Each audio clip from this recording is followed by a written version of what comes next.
Hi everyone, welcome back to my channel. कैसे हैं आप सभी? I hope you all are doing good. हम सभी मज़े में हैं और लंच की तैयारी हो रही है यहाँ पे।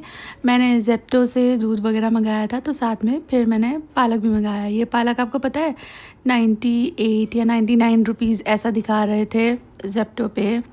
पर क्योंकि मैंने सर्टन अमाउंट का ऑर्डर मंगाया था, तो इसके लिए मुझे ये पालक 1 रुपये में मिला। मतलब वो एक सर्टेन अमाउंट के ऊपर अगर आपका जो कार्ट वैल्यू है वो बढ़ जाती है ना, तो फिर वो आपको एक लिस्ट देते हैं कि ये सभी चीज़ों में से कुछ भी आप 1 रुपये में ले सकते हो।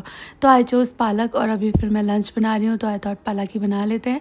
क्योंकि ये पालक है ना, बहुत जल्दी से ख़राब हो जाता है।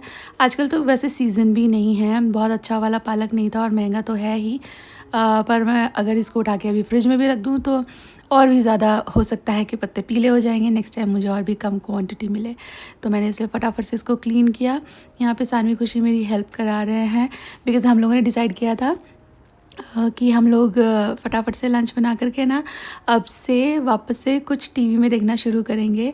हम लोग है ना पिछले वाले घर में जब तक के बच्चों के एग्ज़ाम्स, मतलब हाफ ईयरली एग्ज़ाम्स है ना, उन लोग के प्री बोर्ड थे। उसके बाद फिर घर की सारी तैयारी शुरू हो गई थी, शिफ्ट करना and everything.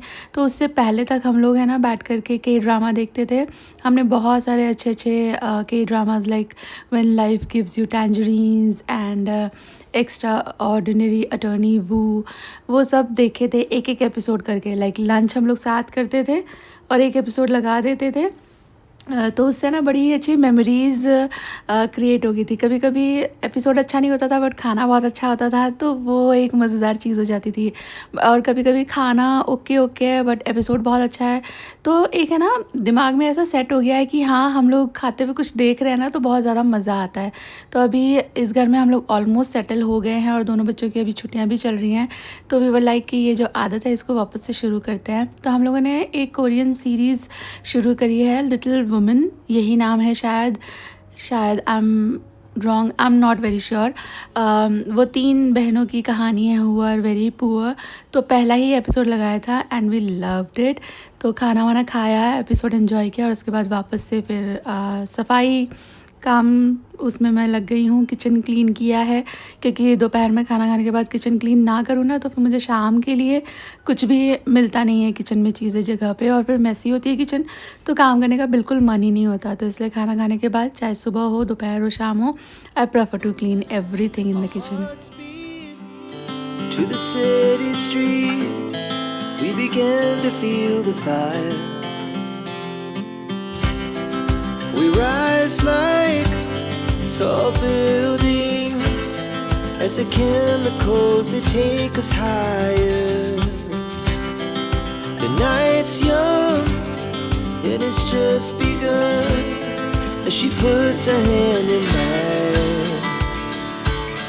We wanna chase the night, wanna dance to the light, pull the stars from the sky, just two hearts running wild. Never sleep, never stop, as we shout from the top. और आज सुबह जब मैंने सामान मंगाया था, तो फिर मुझे वहाँ पर ये छोटे वाले प्याज भी मिल गए थे, तो मैंने ये भी एक ऑर्डर कर दिया। ये 250 ग्राम्स ही हैं बस। मैंने सोचा पहले इतना ही बना लेते हैं, क्योंकि प्याज, अचार, चटनी, इस तरह की चीज़ें ना बस मैं और शर्मा जी ही खाते हैं, सानवी खुशी नहीं खाते हैं। खुशी फिर भी थोड़ा बहुत टेस्ट करने के हिसाब से कभी कभी ले लेती है, पर शानू को तो बिल्कुल ही ये सब चीज़ें पसंद नहीं हैं। तो इसलिए मैं है ना अभी बड़ी बड़ी क्वांटिटी में वो सब चीज़ें नहीं बनाती, जो सिर्फ मुझे और शर्मा जी को खानी है। क्योंकि कभी कभी मेरे हस्बैंड भी बोल देते हैं कि नहीं ये नहीं चाहिए, उनको ना रिपीटेड खाना नहीं पसंद है। तो अगर सेम ही चटनी या सेम ही, समझ रहे हो आप, मैं अगर नेक्स्ट डे भी दूँ तो ही इज़ लाइक कि नहीं ये नहीं चाहिए। तो इसलिए ये मैं छोटी क्वांटिटी में ही बना रही हूँ। तो इसके लिए जो प्याज है, वैसे तो ये रेसिपी मैं आपके साथ कई बार शेयर कर चुकी हूँ, बट एक छोटी सी रेसिपी है, आप में से कुछ लोग नए होंगे इस चैनल पर, तो मैं शेयर कर दे रही हूँ। तो ये छोटे वाले प्याज से ये बेस्ट बनती है, बट अगर ये नहीं है तो आप बड़े वाले प्याज को भी काट सकते हो, स्लाइस कर सकते हो, उससे भी हो जाती है। और इसके बाद इसको एक बार वॉश कर लेना बहुत ज़रूरी है फॉर 2 रीज़न्स। एक तो साफ़ हो जाएंगे, गंदगी निकल जाएगी, कुछ भी छिलका विलका यहाँ चिपका है, और दूसरा इसकी पंजेंसी थोड़ी सी कम हो जाती है। वो जो एक झाल होती है ना प्याज में, वो ज़रा हल्की हो जाती है, तो खाने में ज़्यादा अच्छी लगती हैं। और इसके बाद फिर इसमें ऐसे जैसे बंस पे क्रॉस नहीं लगाते, क्रिस क्रॉस, ऐसा क्रॉस लगा दीजिए। इससे है ना जो अभी जिस मिक्सचर में हम इसको रखेंगे उसके जो फ्लेवर्स हैं, जो टेस्ट है, वो अच्छी तरह से प्याज के अंदर अब्जॉर्ब हो जाते हैं। और ऐसा नहीं है कि आप प्याज सुखा कर ही रखो, चलेगा। जैसे ये अभी धुली हैं, थोड़ी गीली हैं तो चलेगा, no need to like dry them well. Pull the stars from the sky, just two hearts running wild. Never sleep, never stop. As we shout from the top, we're gonna be two hearts running wild. We're gonna be. We're gonna be two hearts. और इतनी सी प्याज है तो इसके लिए मैंने half cup ले लिया है पानी, और पानी मैंने गर्म होने के लिए रख दिया है। और इसके अंदर, पानी के अंदर थोड़ी सी चीज़ें डालनी है, जैसे कि लौंग, काली मिर्ची और छोटा सा टुकड़ा दालचीनी का। और मैंने उबाला नहीं है, बस ये थोड़ा सा गर्म है। इसमें मैं ऐड करूँगी नमक और साथ में ऐड करूँगी शुगर। कुछ लोगों के लिए शुगर ऑप्शनल होती है, पर आज से शुगर ऐड करना, क्योंकि विनेगर भी ऐड होगा तो एक अच्छा बैलेंस आता है, एक अच्छा टेस्ट आता है। और इसके बाद ये वाइट कुकिंग विनेगर मैं इस्तेमाल कर रही हूँ, ये दिसानो का है, मैंने अमेज़ोन से मंगाए थे। 2 बॉटल आते हैं शायद एक बार ऑर्डर करने में, मतलब एक पैक में आपको मिनिमम 2 ऑर्डर करने ही होंगे। एंड इट्स वेरी नाइस, इसकी उतनी ज़्यादा स्ट्रॉन्ग सी स्मेल नहीं है एंड टेस्ट इज़ नाइस। तो जितना पानी था उतना ही विनेगर लेना है। तो आप देख लेना कितने आपके प्याज हैं, उस हिसाब से आप मात्रा बढ़ाते जाना। और बस यही ध्यान रखना है कि जितना पानी होगा उतना ही विनेगर ले लेना। और मैंने उसको विनेगर, पानी एंड सारे मसाले, नमक, चीनी मिक्स करके साइड में रख दिया था कि थोड़ा उसका एक अच्छा सा कंकॉक्शन तैयार हो जाए, सारे फ्लेवर्स होमोजीनसली ब्लेंड हो जाए। और इसके बाद फिर एक अच्छा सा साफ़ जार ले लेना और उसके अंदर फिर थोड़ी सी हरी मिर्चियाँ और प्याज ऐड कर देना और उसके बाद ये पानी ऐड कर देना। इसमें बहुत लोग बीट रूट भी ऐड करते हैं, तो मैं भी ऐड करती हूँ, और वो बीट रूट हम लोग खाते भी हैं, बट अभी मेरे पास थी नहीं बीट रूट। और इट्स ओके, अगर बीट रूट नहीं भी है तो भी ये बन ही जाएगा। ऐसे प्लेन सिरका प्याज भी अच्छे ही लगते हैं। इनफैक्ट मेरे पास कैरेट्स थी, मैंने कैरेट कभी भी विनेगर के इस मिक्स में नहीं डाली है, तो मैंने सोचा एक बार ये ट्राई करके देखते हैं। तो मैंने 1 कैरेट लिया है टेस्ट के हिसाब से, और इसको ऐसा पतला कर करके मैं डाल दूँगी इसके अंदर। और ये ना 24 आवर्स के लिए फ्रिज में रख देना, उसके बाद you can start consuming it. And carrot is a नया तरीका, नया addition I would say, but I believe अच्छी लगेगी। कैरेट थोड़ी सी नेचुरली भी स्वीट होती है और विनेगर खट्टा रहता है, तो आई बिलीव ये अच्छी लगने वाली है।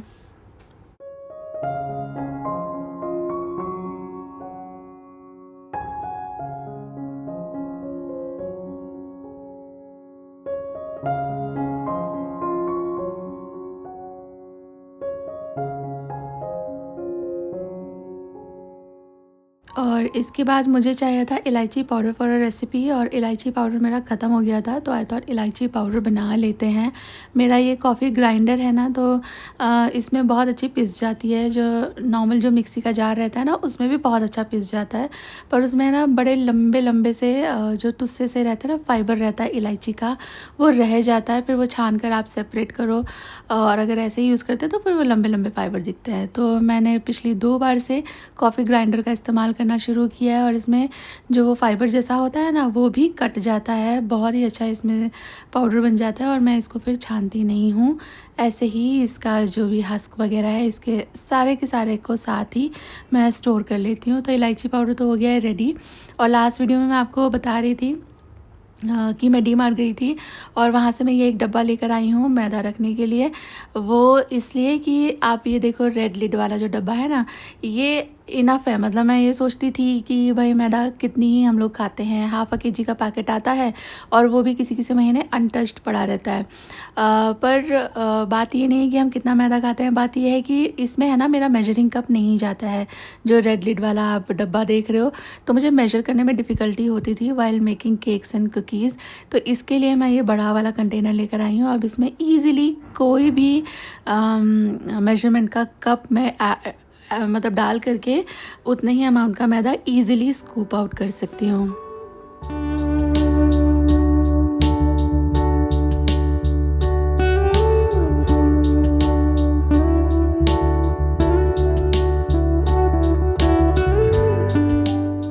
और किचन में मेरा बहुत सारे रूल्स हैं, बट उसमें से एक काफ़ी बड़ा रूल है क्लीन एज़ यू गो, क्योंकि आप सफाई साथ साथ करते चलेंगे ना तो किचन में काफ़ी देर तक काम कर सकते हैं, काफ़ी सारे काम निपटा सकते हैं, काफ़ी सारी चीज़ें प्रिपेयर कर सकते हैं। ऑल्सो जो आपके सामान है वो नेक्स्ट यूज़ के लिए रेडिली अवेलेबल रहेगा। अगर फैलाते चले जाएंगे ना तो फिर एक ही बार इतना सारा अंबार लग जाता है ना गंदगी का कि देख देख के फिर बुखार जैसा चढ़ता है कि इतने बर्तन, इतनी गंदगी कैसे हो गई। तो मैंने जो इलायची पीसी थी वो कॉफ़ी ग्राइंडर क्लीन करके रख दिया एंड बस मैं क्लीन करती जा रही हूँ। और आज मैं बनाने लगी हूँ नान कटाई।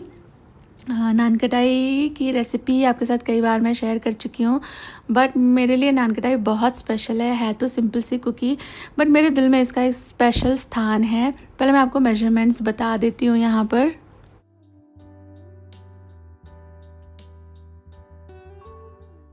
तो मैं ना मेजर करके ले रही हूँ, आजकल मेजर करके ही चीज़ें बनाती हूँ फॉर परफेक्ट रिजल्ट्स। तो यहाँ पे 120 ग्राम मैंने मैदा ले ली है। ये स्केल बहुत महंगा नहीं आता, आप भी खरीद लीजिए, आपको बहुत आराम मिलेगा, बहुत प्रिसाइज हो जाता है फिर काम। और इसके बाद मैंने इसमें 30 ग्राम्स जो है वो ऐड करा है बेसन, किसी भी तरह का बेसन आप ले सकते हो, और 10 ग्राम्स मैंने ऐड करी है इसमें सूजी। तो ये हो गए हमारे जो ड्राई चीज़ें हैं ना वो तैयार हो गई हैं। इनको छानने की ज़रूरत नहीं है, ऐसे ही मिक्स कर लेंगे तो चलेगा। और इसके बाद फिर मैंने जो काजू हैं इसको थोड़ा सा चॉप कर लिया था। काजू का ऐसा कोई मेजरमेंट नहीं है, आप जितना दिल चाहे उतने काजू डाल सकते हैं। इसके बाद मैंने इसमें 130 ग्राम्स पाउडर्ड शुगर ऐड करी है, आप 120 ग्राम्स भी ले सकते हो, बहुत ज़्यादा फ़र्क नहीं आएगा। तो 130 ग्राम्स पाउडर्ड शुगर को मैंने, जो घी है इसमें देखिए जितना बेसन होता है, जितना मैदा होता है ना, लगभग उतना ही शुगर जाता है, लगभग उतना ही घी जाता है। तो मैंने 120 ग्राम्स लिया था यहाँ पे मैदा, तो 130 ग्राम जैसा ले लिया है शुगर, 120 ग्राम्स आप ले सकते हैं। और उसके बाद 100-125 ग्राम ही जाएगा घी। अब घी में शुगर को इस तरह से फेंट लीजिए आप, जब ये इस तरह की क्लाउडी एंड वाइट हो जाए। इसके बाद फिर मैंने ये जो मैदा वाला मिक्स था ना हमारा, इसके अंदर ऐड कर दिए हैं काजू और जो इलायची का पाउडर है वो। अभी इलायची के पाउडर का भी कोई मेजरमेंट है नहीं, आपको जैसा फ्लेवर अच्छा लगे, स्ट्रॉन्ग लाइट, उस हिसाब से आप डाल लें। और इसके बाद इसके अंदर 1/2 टीस्पून बेकिंग सोडा ऐड होगा, पाउडर नहीं ऐड कर रहे हैं इसमें, खाली सोडा ऐड करना है। और इसके बाद ये सारी चीज़ों को अच्छी तरह से मिक्स कर लो। आप चाहो तो देखो ये छनेगा नहीं, इसमें काजू वाजू है ना, पर इसको बस मिक्स कर लेना है अच्छी तरह से कि सारी चीज़ें यूनिफॉर्मली इकट्ठे हो जाए। और इसमें ना चुटकी भर आप चाहें तो नमक मिला सकते हैं, मैंने आज नहीं मिलाया है, मैं कभी कभी मिलाती भी हूँ, तो नमक का आप देख लीजिएगा। और इसके बाद जो घी और चीनी का हम लोगों ने क्लाउडी सा मिक्स बना करके रखा था, उसके अंदर फिर डाल दीजिए आपका जो ड्राई इंग्रेडिएंट्स हैं वो। और यहाँ पर घी मैंने ना आई बॉल किया है, मैंने मेजर करके नहीं ऐड किया है, क्योंकि जो नान कटाई होती है ना, ये एक ऐसी कुकीज़ होती है जिसमें किसी भी तरह का लिक्विड नहीं जाता। आपको जो कंसिस्टेंसी है, बाइंडिंग है, वो घी से ही अचीव करनी है। तो आप आईबॉल कर सकते हो, आपको लगे कि कम है तो और घी ऐड किया जा सकता है, राइट। तो आप 100-125 ग्राम घी जाएगा इतना सोच कर चलिए। लेकिन उसके बाद फिर मैंने देखा कि बाइंडिंग नहीं हो रही है, तो फिर मैंने और थोड़ा घी ऐड किया है। तो आप भी ऐसे ही देख सकते हैं कि अगर बाइंडिंग आ जाती है तो अच्छी बात है, नहीं आ जाती है तो फील फ्री टू ऐड 1 और 2 चम्मच ऑफ घी। एंड ये बस इस तरह इकट्ठा होना चाहिए, सॉफ्ट डो नहीं लगाना है हमको, इस चीज़ का ध्यान देना। मैंने जितनी बार भी सॉफ्ट डो लगाया है, मेरी नान कटाई अच्छी नहीं बनी है। ये इस तरह का बिखरा बिखरा सा डो ही होना चाहिए और बस इकट्ठा होना चाहिए। मतलब आप इकट्ठे करके अगर इससे कुकी जैसा बनाते हो, थोड़ा क्रैक भी उसमें दिख रहा है तो भी चलेगा, बस कुकीज़ जैसे बना करके 10-1 मिनट फ्रिज में रख देना। अब 10-1 मिनट थे मेरे पास, तो मैंने दूसरी रेसिपी की तैयारी शुरू कर दी है। एक्चुअली ये सब मैं बना रही हूँ टी टाइम के लिए, तो एक सेवरी एक स्वीट उस हिसाब से मैंने प्लान किया था। तो यहाँ पर मैंने कढ़ाई के अंदर ज़ीरा डाला है, प्याज डाले हैं, टमाटर डाले हैं, हरी मिर्ची डाली है। और मैं यहाँ पर है ना जिंजर गार्लिक नहीं ऐड कर रही हूँ, आप चाहें तो ऐड कर देना, पर वो मैं आगे इन अनदर फॉर्म ऐड करूँगी इसलिए नहीं ऐड किया। देन थोड़ा सा नमक ऐड किया है सो दैट टमाटर सॉफ्ट हो जाए। और टमाटर सॉफ्ट हो जाने के बाद फिर मैंने ऐड किया इसके अंदर कैप्सिकम। ये एक पनीर की स्टफिंग जैसी बन रही है, तो आप फिर खुद आपका जैसा टेस्ट हो ना उस हिसाब से चीज़ें प्लस माइनस कर सकते हो। इसमें रूटीन के सिंपल मसाले हल्दी मिर्ची धनिया मैंने इसके अंदर ऐड कर दिया है इन पाउडर फॉर्म, और इसको अच्छी तरह से मिक्स कर लेंगे। और ये जो कैप्सिकम है ये बिल्कुल ही गल जाए ये ज़रूरी नहीं है, ये आगे बेक होगा। और इतनी कुकिंग जो हो रही है, भुनाई हो रही है, इसमें भी थोड़ी तो ये कुक हो ही जाएगी। इसके बाद मैंने थोड़ा इसमें गरम मसाला ऐड किया था और थोड़ा सा चॉप करके छोटे छोटे क्यूब्स में पनीर भी ऐड कर दिया है। और इसके बाद फिर मैं इसमें ऐड करने वाली हूँ कॉर्न, क्योंकि सानवी खुशी को कॉर्न बहुत अच्छे लगते हैं and I also don't mind corn in anything. अच्छा सा स्वीट सा एलिमेंट क्रंच ये ऐड करते हैं, बट मैं वही बोल रही हूँ ये एक स्टफिंग है, तो आप आपके हिसाब से देख लेना आपको क्या और अच्छा लगेगा इसमें या क्या नहीं अच्छा लगेगा, तो प्लस माइनस आप कर सकते हो। मैंने इसमें थोड़ा सा टमेटो केचप ऐड कर दिया है, तो इससे एक थोड़ी सी बाइंडिंग भी आएगी और थोड़ा सा स्वीटनेस भी आएगा। और मैंने 1 चम्मच शेज़वान चटनी भी ऐड कर दी। ये शेज़वान चटनी मैंने घर में ही बनाई है और इसकी रेसिपी मैंने आपके साथ शेयर की थी और ये अमेजिंग बनी है, एकदम माइंड ब्लोइंग। और स्टफिंग हो गई इसके साथ रेडी। थोड़ा सा चख लेना नमक वगैरह के लिए, स्पाइस के लिए। इसके बाद फिर यहाँ पर ये पाव हैं, मैं बनाने लगी हूँ पनीर स्लाइडर्स और ये बहुत ही अच्छे लगते हैं। एक तो ये बहुत ज़्यादा क्विक है, इट्स अ फिंगर फूड और इजीली लाइक आप पार्टी में किड्स के लिए या शाम के चाय नाश्ते में ये बना सकते हो। ये बहुत टेस्टी लगता है और कन्वीनियंट है, बहुत इजी टू मेक तो है ही। तो मैं ये वाली स्प्रेड लगा रही हूँ, इसके लिए मैंने जो गार्लिक है वो नहीं ऐड किया था पनीर की स्टफिंग में, और ये एक्चुअली है गार्लिक बटर। तो आप सोचेंगे गार्लिक बटर ऐसा पेस्ट जैसा क्यों लग रहा है, गार्लिक पेस्ट जैसा। तो मैंने एक्चुअली शानू को बोला था कि शानू थोड़ा बटर और गार्लिक मिक्स करके मुझे दे दो एज गार्लिक बटर। तो उसने है ना गार्लिक थोड़ा मोटा मोटा सा कूट दिया और उसने मिक्स करके मुझे दिया। तो मैं उसको बोल ही रही थी कि ये गार्लिक थोड़ा सा मोटा है, तो इतने में उसके पापा आ गए बीच में। वो मतलब बच्चों को मैं कुछ भी बोलती हूँ तो वो बीच में आ ही जाते हैं। नहीं वाज लाइक कि क्या हुआ, क्या चाहिए तुमको, ये मोटा है मैं बारीक कर देता हूँ। एंड सौरभ ने फिर ये सब कुछ उठा करके मिक्सी कर दिया। तो दैट्स हाउ ये गार्लिक बटर जो है गार्लिक पेस्ट जैसा दिख रहा है। तो गार्लिक बटर मैंने लेना था एंड इससे कोई टेस्ट में फ़र्क नहीं आया, खाली थोड़ा टेक्सचर ज़्यादा स्मूथ हो गया। तो नेवरदलेस नाइस इट वाज। और इसके बाद फिर मैंने इस तरह से बन को 2 हिस्सों में काटा है जैसे आपने देखा। स्प्रेड लगाया है। स्प्रेड आपकी चॉइस है, आप मेयो लगा सकते हो, आप केचप लगा सकते हो, आप हरी चटनी लगा सकते हो, मेयो प्लस केचप मिक्स करके भी लगा सकते हो, या कोई और सॉस आपको बहुत ज़्यादा पसंद आता हो वो भी लगा सकते हो। आपके पनीर को बस कॉम्प्लीमेंट करना चाहिए, ऐसी चीज़ आप लगा देना। और इसके बाद फिर मैंने पनीर की सब्ज़ी जो है वो लगाई है। सब्ज़ी कहा मैंने सब्ज़ी जैसी ही है, स्टफिंग एक्चुअली। और इसके बाद ऊपर से ढेर सारा चीज़ लगाया है एंड देन फिर इसको क्लोज़ कर दिया है और इसमें कुछ करने की ज़रूरत नहीं है। इसके बाद आप इसे बेक होने रख दीजिए। ये नान कटाई मैंने 10 मिनट फ्रिज में रखने के बाद, फ्रीज़र नहीं फ्रिज में रखने के बाद 170 डिग्रीज़ पे 12-15 मिनट बेक की थी और सुपर डिलीशियस एकदम खस्ता ये बनी थी। इसके क्रैक्स देखकर आप समझ ही सकते हो। रेसिपी फुल प्रूफ है, आप फिर से ट्राई कर सकते हो। फिर से मैं बनाने वाली हूँ, मैं फिर से बोल रही थी गलत जगह पे फिर लग गया। बहुत अच्छे बने थे ये। और ये मैंने 250 डिग्री पहले 200 डिग्री सेल्सियस पे दोनों रॉड ऑन करके फ़ैन ऑन करके 5 मिनट बेक किया था और फिर 250 डिग्री सेल्सियस पे दोनों रॉड ऑन ही थे, फ़ैन भी ऑन ही था और अनदर 5 मिनट के लिए इसे बेक किया है। अगर गार्लिक पेस्ट जैसा नहीं होता तो वो ऊपर ऐसे थोड़ा सा जैसे जला हुआ दिख रहा है ना, तो ऐसा नहीं दिखता, गार्लिक बटर की जैसे वो स्मूथ होता। तो ये एक मिनिमम सा चेंज है जो आप चाहें तो कर सकते हो। उसके बाद थोड़ी सी स्टफिंग बच गई थी तो दोपहर में मैंने राइस बनाए थे ना, मैंने वो राइस ये स्टफिंग में टॉस कर दिए तो ये अच्छे से फ्राइड राइस जैसा बन गया। और अगर किसी को डिनर की इच्छा होगी तो दिस इज़ इनफ। हालांकि एवरीवन वाज लाइक कि और अभी डिनर की इच्छा नहीं है, बट ये सारी चीज़ें मेरे को अभी किचन साफ़ करना है तो समेटना ही है ना। तो राइस भी थे थोड़े से बाहर एंड देन ये स्टफिंग भी थी, तो आई थॉट मिक्स कर देती हूँ and it came out delicious, amazing बना था। तो रेसिपी आज की वीडियो में काफ़ी ज़्यादा अच्छी वाली मैंने आपके साथ शेयर की है, आप चाहें तो इन्हें ट्राई कर लेना, आपको अच्छी लगेंगी। और उम्मीद कर रही हूँ वीडियो आपको अच्छी लगी है। वीडियो अच्छी लगी है तो आप वीडियो को एक लाइक दे सकते हो, चैनल पर नए हैं तो प्लीज़ सब्सक्राइब कर लेना। मैं जल्दी ही मिलूंगी आपसे एक नई वीडियो के साथ। Till then all of you take really good care of yourself, take care, bye bye, thank you for watching guys.